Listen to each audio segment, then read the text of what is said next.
할렐루야. 우리 부활하신 주님이 주시는 생명과 소망이 우리 그라치 반석교회 온 교우들의 가정과 삶 가운데 가득 임하기를 간절히 원합니다. 부활하신 주님은 여인들에게 그리고 제자들에게 이렇게 말씀하셨습니다. 너희에게 평화가 있기를. 우리 옆에 분들에게 한번 이렇게 인사하겠습니다. 부활하신 주님께서 우리에게 평화를 허락하십니다. 네, 얼굴에 평화가 없으신데 어떻게 평화를 전달하세요? 다시 한 번 더, 주님의 평화를 가득 채워서 주님의 평화가 내 마음 가운데, 내 삶 가운데 이 말씀을 다시 한 번 더 기억하며 주님의 평화가 당신에게 임하기를 원합니다. 감사합니다. 두려움에 떨고 있는 제자들에게 찾아오신 그 주님의 인사가 우리에게도 동일하게 임한 인사인 줄 믿습니다. 여러분, 교회는 부활의 공동체입니다. 그리고 그리스도인은 부활의 증인입니다. 그만큼 우리에게는 그리스도의 부활이 너무나도 중요합니다. 그렇기 때문에 이 부활의 절기 속에 우리는 부활의 증인으로 우리 한 사람 한 사람을 부르셨다라고 하는 사실을 다시 한 번 더 기억하고 생각하고 알아야만 합니다. 그리스도의 부활이 나의 부활입니다. 그런데 혹자는 이렇게 질문할 수도 있어요. 예수님의 부활을 내 두 눈으로 똑똑히 보지도 않았는데 내가 어떻게 부활의 증인이 될 수 있습니까? 라고 물어볼 수도 있습니다. 맞습니다. 증인이 되기 위해서는요, 그 현장에 직접 있어야지 그 이야기가, 그 증언이 확실한 증언이 됩니다. 또한 그 증언이 확실한 증언이 되기 위해서는요, 그 말하는 증인의 자격도 굉장히 중요합니다. 평소에 위증하는 사람들이 하는 이야기들은 듣지 않습니다. 그렇기 때문에 이 부활의 증인이 된다라고 하는 것은 절대로 쉬운 일이 아닙니다. 그러나 여러분, 사도 바울은요, 자신이 분명하게 부활의 증인이다라고 이야기했습니다. 고린도전서 15장 8절에 보면요, 이러한 말씀이 있습니다. 우리 앞에 화면 보고 함께 읽어보겠습니다. 함께 읽습니다. 시작.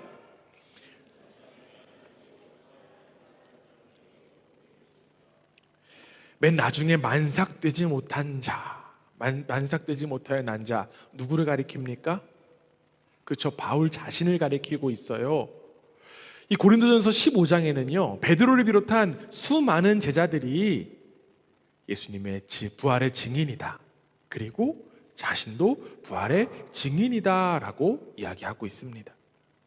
그런데 여러분, 우리가 복음서를 살펴보면요, 사도 바울이 그 자리에 있었습니까? 사도 바울이 그 당시 속에, 그 부활의 현장 속에, 특별히 복음서에 나타난 그 예수님의 부활의 모습을 직접 눈으로 보았습니까? 보지 못했습니다. 물론 사도행전에 보면요, 담메색 도상에서 사도 바울이 부활하신 예수님을 보았다라는 기록은 있지만, 어떤 사람들은요, 사도 바울이 직접 예수님을 보지 못했기 때문에 그의 증언은 믿지 못하는 이야기다, 그는 객관적인 증인이 될 수 없다라고 이야기하는 사람들도 있습니다. 그런데 사도 바울은요, 끊임없이 자신이 부활의 증인이다라고 하는 사실을 이야기했습니다. 특별히 바울이 성경에 보면요, 여러 편지들을 썼잖아요. 편지에 보면 편지에 총 53번이나 이 부활에 대한 언급을 하고 있어요. 그만큼 바울에게는요, 예수 그리스도의 부활이 너무나도 중요했던 것입니다. 그렇다면 도대체 바울은 그 현장에도 없었는데 어떻게 부활의 증인이 될 수 있었던 것일까요? 그리고 우리도 마찬가지로 부활의 증인으로 어떻게 될 수 있는 것일까요? 저는 이 질문에 대한 대답을 오늘 우리가 함께 읽은 요한복음 맨 마지막인 21장을 통하여서 함께 살펴보고자 합니다.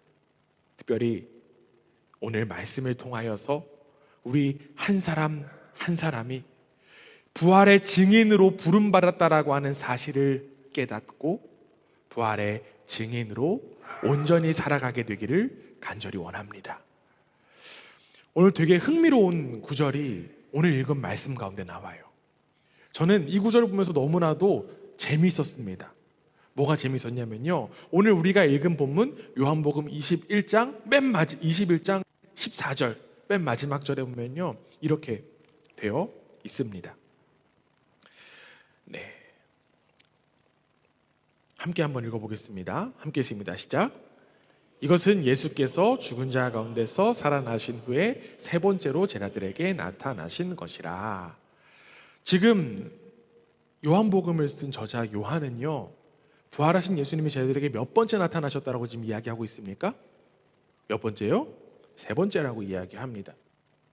저는 이 부분이 굉장히 흥미로웠어요. 왜 흥미롭냐면 한번 들어보세요. 예수님의 부활을 기록한 장면이 이 앞에도 나와요. 20장에부터 시작이 됩니다. 20장에서 어떤 장면으로 시작하냐면 마리아가 예수님의 무덤을 찾아갑니다. 그런데 무덤이 어떻게 되어 있습니까? 비어 있어요.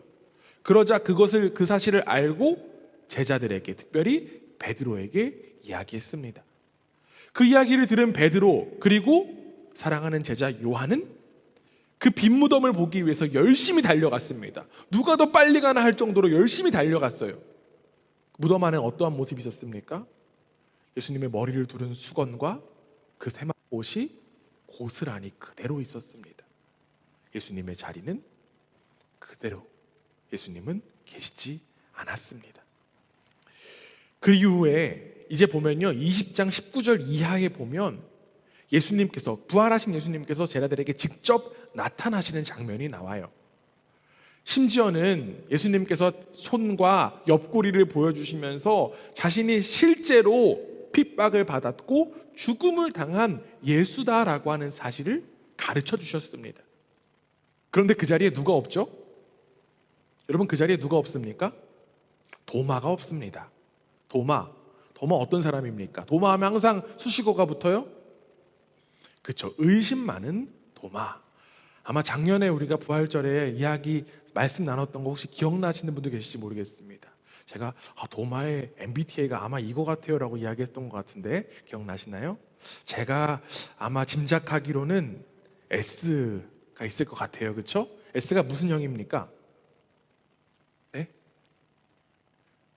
네? 잘 모르겠어요. 네. 아마 감각형? 이런 것들. 직접 오감으로 느끼고 알아야지만 알 수 있는 사람이 바로 도마였어요.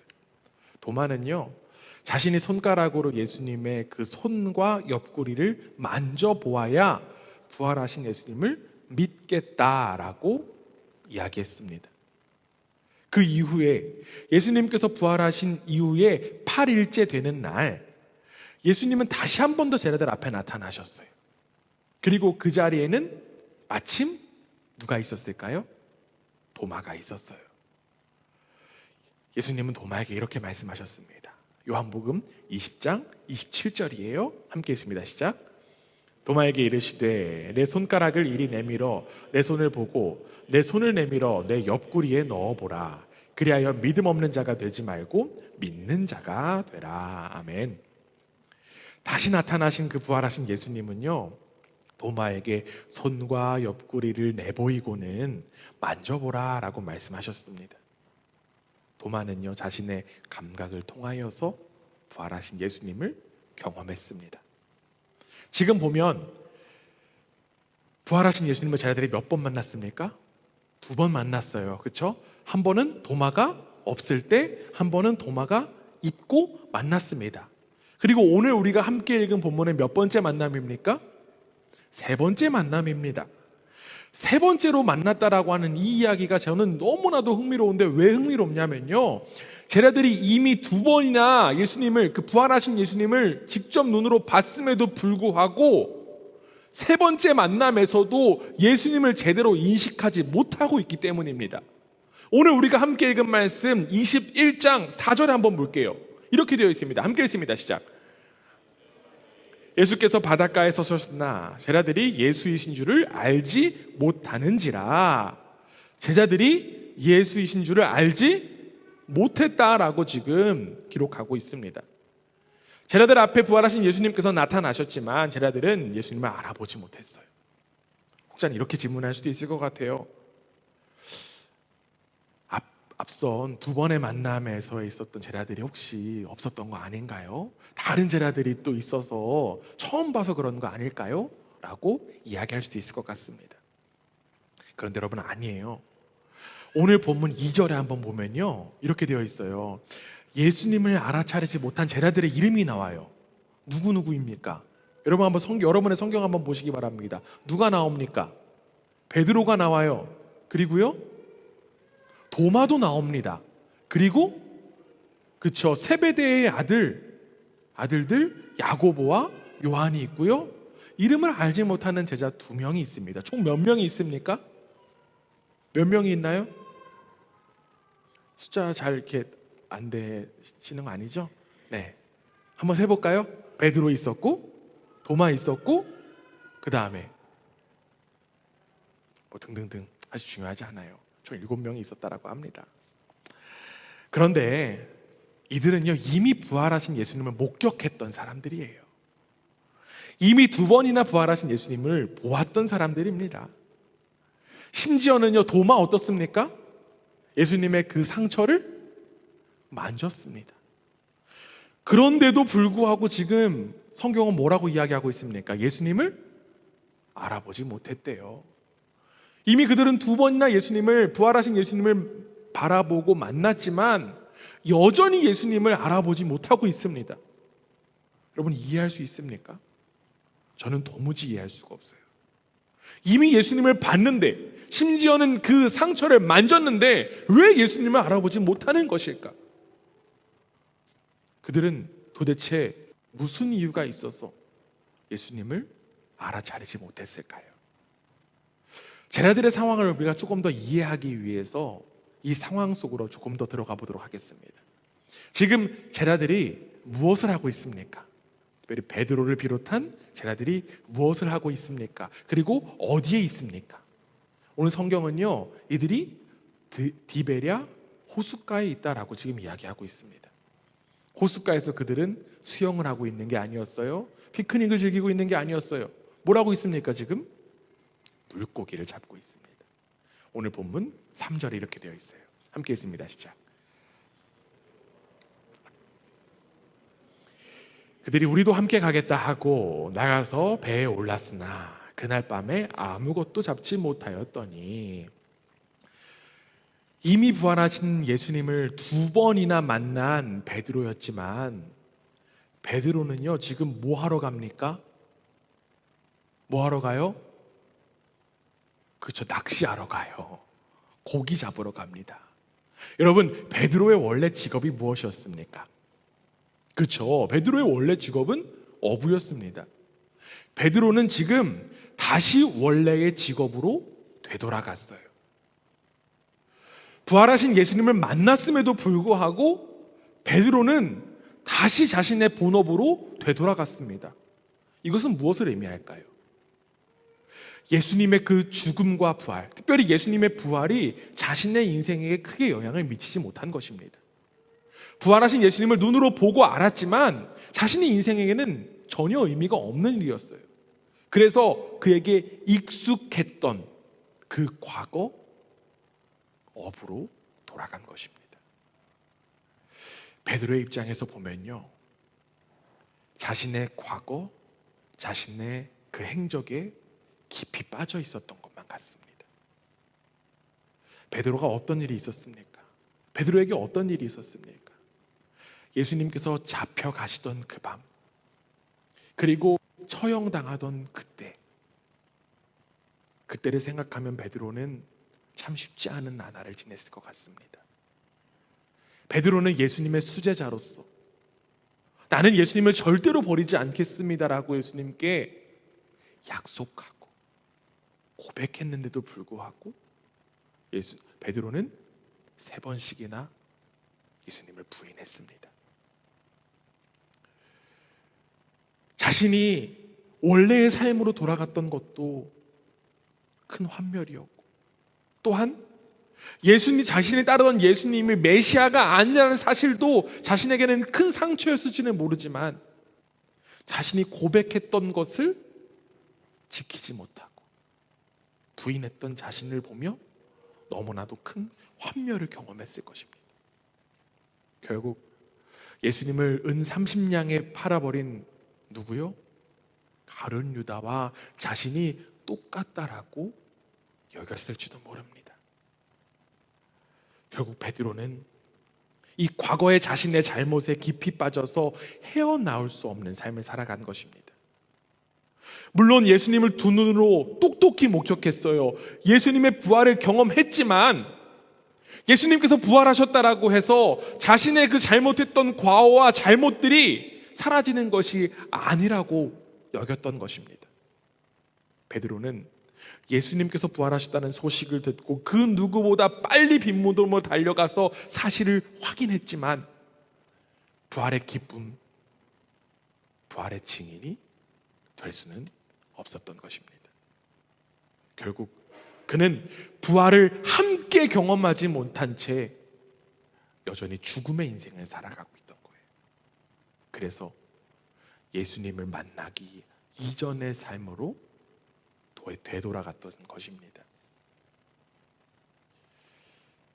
사랑하는 여러분, 그런데 베드로의 모습이 낯설지가 않은 것 같아요. 우리도 베드로와 비슷한 모습으로 옛 모습으로 돌아가려고 하는 습성이 너무나도 많기 때문입니다. 이미 예수님은 우리 가운데 생명을 허락하셨지만 안타깝게도 우리는 그 옛사람의 기억, 옛사람의 상처, 그 잘못에 발목 잡혀서 좌절할 때가 너무나도 많습니다. 예수님께서 나를 위해 죽으셨다라고 하는 사실을 내가 알기 때문에 더 괴로워요. 여전히 내가 죄인의 모습, 죄인의 습성으로 산다라고 하는 그 사실이 너무나도 비참합니다. 여전히 나의 기억에 잠겨있는 그 옛 상처와 아픔들이 내 발목을 잡고 있는 것만 같아요. 마치 발목이 묶인 채 키워졌던 코끼리가 그 끈이 풀렸는데도 불구하고 나아가지 못하는 그 코끼리의 모습이 바로 저와 여러분의 모습은 아닌지요. 그래서 우리는 베드로와 제자들처럼 자꾸 옛 모습으로 돌아가려고 합니다. 나에게는 이런 모습이 더 어울리는 것 같아. 나는 역시 안 되나 봐 라고 하는 이야기를 하면서 헛손질만 하고 있는 모습, 바로 저와 여러분의 모습은 아닌지요. 그렇기 때문에 예수님이 눈앞에 나타났는데도 베드로를 비롯한 제자들은 그 부활하신 예수님을 알아차리지 못한 것입니다. 그리고 마찬가지로 우리도요, 이미 죽음의 권세를 이기신 예수님의 부활을 나의 부활로 알아차리지 못하고 있습니다. 이미 내 속에 예수 그리스도께서 임하셔서 이미 나와 함께 하심에도 불구하고 우리는 그 사실을 믿지 못합니다. 그 사실을 알지 못해요.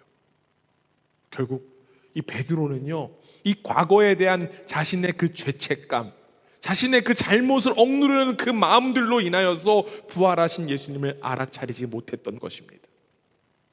이처럼 수많은 죄책감들은요, 우리가 부활하신 주님을 온전히 바라보지 못하도록 방해합니다. 너는 결국 예수님을 배반했잖아. 너는 예수님을 팔아버린 가룟 유다와 다를 바가 뭐가 있니? 예수님과 어울리지 않는 나의 모습이 참 한심하고 불쾌하고 환멸스럽기까지 합니다. 그런데 여러분, 반드시 기억하시기를 부탁드립니다. 이러한 음성들이요, 여러분을 살리는 음성이 아니라 여러분을 죽이는 사탄의 참소라고 하는 사실을 여러분들 반드시 기억하셔야 합니다. 사탄의 참소라고 하니까 너무 어려워요.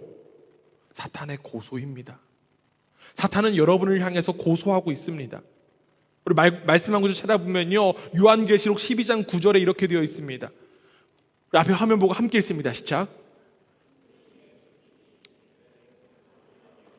사탄이라고도 하며 온 천하를 꿰는 자라. 그가 땅으로 내쫓기니 그의 사자들도 그와 함께 내쫓기니라. 이 마귀라고 하는 사탄이라는 존재가 우리를 자꾸 속인다라고 성경은 이야기합니다. 여러분, 어떻게 속일까요? 어떤 식으로 여러분을 속일까요? 우리의 그 행동을 통해서 우리의 존재를 부정하게 만듭니다. 너는 이것밖에 되지 않아. 너는 그리스도인이 아니야. 사탄은 자꾸만 우리를 고소해요. 너가 잘못했다고, 우리가 잘못됐다고. 끊임없이, 그리고 집요하게 우리를 괴롭힙니다. 이는 오히려 신앙생활 잘하고 있는 사람들에게 너무나도 많이 경험하는 솔직한 이야기들입니다. 예수님께서 죽음의 권세를 이겼으니 나도 이제는 내 삶에서 담대하게 예수님과 함께 승리의 삶을 살겠다라고 다짐하지만 일들이 잘 풀리지 않고 어려운 일들이 나한테 오면 어떻습니까? 내가 이럴 줄 알았어. 난 역시 안 돼. 나는 하나님과 어울리지 않아. 사랑하는 교회 여러분, 우리는 분명하게 분별할 수 있어야만 합니다. 사실 생각해 보면요, 우리가 구원받는 데 있어서 우리가 한 것은 아무것도 없습니다. 우리는 단지 예수님께서 나를 위해서 죽으셨고 부활하셨다는 사실을 어떻게 할 뿐입니까? 믿을 뿐이에요. 내 것으로 받아들일 뿐입니다. 결국 예수님의 은혜로 우리는 하나님의 자녀가 된 것입니다. 그렇기 때문에 우리의 행동이 우리의 존재를 부인하게 할 수는 없어요. 물론 우리는 그 변화된 존재에 걸맞는 삶을 살아가야 합니다. 그러나 여러분, 하나님의 사랑과 하나님의 은혜는요, 그 어느 것으로도 끊을 수 없습니다. 그 무엇으로도 막을 수 없습니다. 그래서 하나님은 우리를 향해서 참소하는 그 자, 사탄을 친히 내쫓으십니다. 우리가 방금 찾았던 말씀 그 다음 구절에 이렇게 되어 있어요. 요한계시록 12장 10절인데요. 우리 한 목소리로 담대하게 한번 읽어보겠습니다. 함께 읽습니다. 시작. 내가 또 들으니 하늘에 큰 음성이 있어 이르되 이제 우리 하나님의 구원과 능력과 나라와 또 그의 그리스도의 권세가 나타났으니 우리 형제들을 참소하던 자, 곧 우리 하나님 앞에서 밤낮 참소하던 자가 쫓겨났고, 우리를 참소하는 자가 어떻게 됐다라고요? 쫓겨났다라고요. 우리가 어떻게 해서 쫓겨낸 거 아니에요. 하나님께서 이미 쫓아내셨습니다. 할렐루야. 하나님께서 여러분을 참소하는 그 자를 이미 쫓아내셨습니다. 여러분을 죽이려고 하고 여러분을 정죄하는 그 사탄, 그 마귀, 그 모든 것들을 하나님께서 친히 쫓아내신 줄 믿습니다. 그렇기 때문에 우리는 다시 한 번 더 일어나야 돼요. 이 사탄의 참소는 이미 하나님과 어울리지 않습니다. 죄책감에 의해서 부활하신 예수님을 알아보지 못한 그 베드로의 모습이 혹시 저와 여러분의 모습은 아닌지 돌아보고, 이제는 부활하신 주님과 함께 승리의 삶을 살아가는 우리 모두가 되기를 주님의 이름으로 간절히 원합니다. 우리의 존재의 발목을 붙잡는 그 모든 것들은 예수 그리스도의 능력으로 끊어졌습니다. 여러분의 발목을 붙잡는 그 과거의 족쇄들은 이미 예수 그리스도로 말미암아 이미 끊어졌습니다. 그 사실을 믿음으로 받아들이고 변화된 존재의 삶을 넉넉히 누리는 우리 모두가 되기를 주님의 이름으로 축원합니다. 자신의 잘못에 붙잡혀서 예수님 만나기 이전으로 돌아간 이 베드로를 향해서 부활하신 예수님은요, 그 그물을 오른편에 던지라고 말씀하셨습니다. 여러분, 성경에 오른편이라고 하는 표현은요, 하나님의 일하심을 상징합니다. 베드로는 그 음성을 듣고 순종하여 그물을 오른편에 던졌어요. 그리고 성경은 뭐라고 이야기합니까? 그물에 물고기가 너무 많아도 많이 잡혔다라고 이야기합니다. 도저히 끌어올릴 수 없는 지경까지 이르렀어요. 그런데 여러분, 베드로가 그 장면을 경험하고 있을 때 무엇이 떠올랐을까요? 무엇이 떠올랐을까요? 아마 베드로는 예수님을 처음 만나던 그때의 장면을 떠올렸을 것입니다. 누가복음 5장 6절에서 8절 이렇게 되어 있습니다. 그렇게 하니 고기 잡은 것이 심히 많아 그물이 찢어지는지라. 이에 다른 배에 있는 동무에게 손짓하여 와서 도와달라 하니 그들이 와서 두 배의 채움에 잠기게 되었더라. 시몬 베드로가 이를 보고 예수의 무릎 앞에 엎드려 이르되 주여 나를 떠나소서 나는 죄인 이르소로이다. 베드로는 예수님의 말씀에 순종하여 그물을 던졌고 그물이 찢어질 정도로 고기가 많이 잡혔던 그때 예수님 앞에서 무엇이라고 고백했습니까? 주님, 나는 죄인입니다. 내가 죄인입니다. 내가 죄인이다라고 고백하는 것은 무슨 의미일까요? 주님, 나에게는 아무 방법이 없습니다. 나는 아무것도 할 수 없습니다. 주님만이 나를 살리십니다. 할렐루야. 주님만이 나의 구원자이십니다. 그 사실을 베드로는 인정할 수밖에 없었어요. 그런데 그동안 어떻습니까? 내가 죄인이기 때문에 예수님만이 나의 주님이시다라고 하는 사실을 인정하며 가족과 모든 것을 다 버리고 예수님만 열심히 쫓아다녔어요. 그리고 이제는 예수님의 수제자가 되어서 열심히 예수님과 함께 공생의 삶을 살았습니다. 그렇게 열심히 살아가다 보니까 어땠을까요? 자신이 죄인이었다라고 하는 사실을 베드로는 서서히 잊어버렸습니다. 마치 우리처럼요. 내가 얼마나 심각한 존재였다라고 하는 사실을 우리는 잊어버립니다. 그러나 이제 다시 한 번 더 부활하신 예수님이 그 오른편에 그물을 던지라라고 말씀하셨고 그 그물을 통해서 물고기를 잡아 올렸을 때 베드로는 깨달았습니다. 그렇지, 내가 죄인이었지. 나는 예수님 없이는 아무것도 할 수 없는 존재였지라고 하는 그 사실을 다시 한 번 더 깨달을 수 있었던 것입니다. 부활하신 예수님을 진정으로 자신의 주인으로 인정할 수 있었던 거예요. 이처럼 우리가 죄인이라고 하는 사실, 우리가 어떻게 변화되었다라고 하는 점을 분명하게 알게 합니다. 내가 죄인이라고 하는 사실을 통감할 때 예수님의 죽음과 부활의 의미, 나를 향한 것으로 받아들이게 됩니다. 부활하신 예수님은요, 베드로를 살리고 싶으셨어요. 베드로를 회복시키고 싶으셨습니다. 자신의 존재를 깨달았던 그때를 다시 한 번 더 떠올리게 하시면서 베드로를 회복시키신 그 주님은 지금도 우리 한 사람 한 사람을 회복시키시기를 원하시는 줄 믿습니다.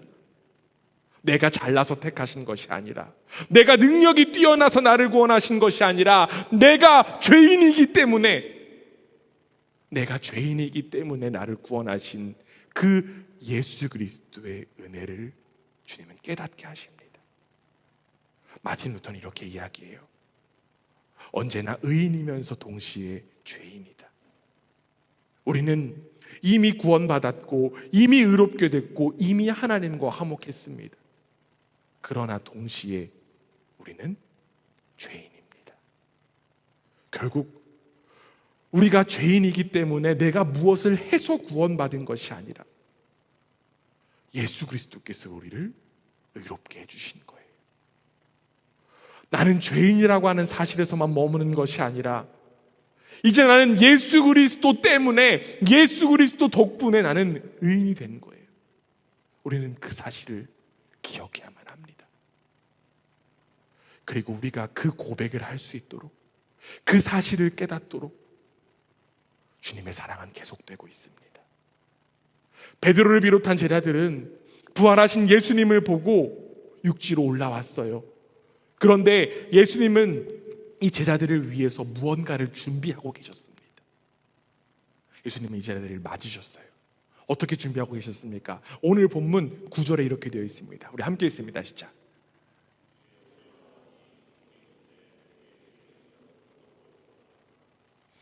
여러분, 예수님이 제자들을 위해서 무엇을 준비하셨습니까? 그렇죠? 식사의 자리를 준비하셨습니다. 다른 특별한 무언가가 있으면 더 좋을 것 같아요. 왔으니까 돈도 좀 받고, 그렇죠? 건물도 좀 있고, 뭔가 조금 더 스페셜한 게 있으면 좋을 것 같지만, 예수님은 아주 평범한 식사의 자리를 준비하셨습니다. 예수님은 왜 그 식사의 자리를 준비하셨을까요? 예수님은 이 식사를 통해서 제자들에게 무엇을 가르쳐 주고 싶으셨던 것일까요? 여러분, 식사의 자리 한번 떠올려 보시기 바랍니다. 그 식사에 만약에 초대의 자리가 있어요. 그러면 그 식사의 성격과 조건을 결정하는 것은 손님의 몫입니까? 주인의 몫입니까? 주인의 몫이에요. 그렇죠? 음식을 준비하거나 음식을 제공하는 것 주인의 몫입니까? 손님의 몫입니까? 주인의 몫입니다. 물론 손님으로서도 정말 좋은 마음에 도와줄 수도 있지만 식탁을 차리고 치우는 일 주인의 몫이에요. 예수님께서 제자들을 위해서 차린 식탁도 분명하게 이야기하고 있습니다. 이 식탁의 주인은 누구다?